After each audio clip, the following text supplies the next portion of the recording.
ముఖ్యంగా చెప్పుకుంటే గద్దె రామ్మోహన్ రావు గురించి. అభివృద్ధి అంటే గద్దె రామ్మోహన్ రావు, అరాచక శక్తి అంటే మిగతా వాళ్ళు.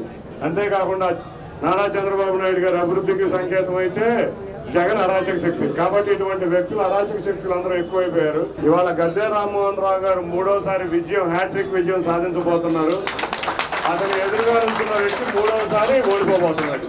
మళ్ళీ శాశ్వతంగా ప్రజా జీవితంలో ఉండరు ఇటువంటి వ్యక్తి.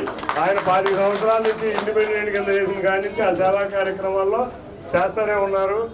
ఎందుకంటే స్వయం ఉపాధి పథకం అంటే ఎవరి కాళ్ళ మీద వాళ్ళు నిలబడాలని చెప్పి తోపుడు బళ్ళు ఇవ్వడం కానీ, ఇస్త్రీ బట్టలు ఇవ్వడం కానీ, మిగతా ఏ కార్యక్రమం అయినా స్వయం ఉపాధి పథకం కింద వారు చేస్తున్నారు.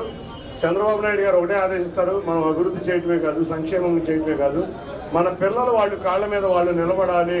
ఎన్నో సేవా కార్యక్రమాలు నారాచ కుటుంబం కానీ, నందమూరి కుటుంబం కానీ చేస్తుంది. వారు అడుగుజాడల్లో మేమిద్దరం నడుస్తున్నామని చెప్పుకోవడానికి గర్వంగా ఫీల్ అవుతాం.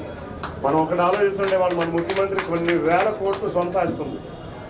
సొంత డబ్బులతో ఒక చాక్లెట్ కూడా ఎవరికి ఇవ్వడం.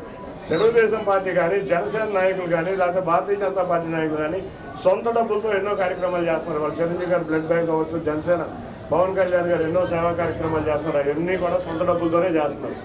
కాబట్టి మనం అధికారంలో ఉన్నా, ప్రతిపక్షంలో ఉన్నా ప్రజల చెంతే ఉంటాం.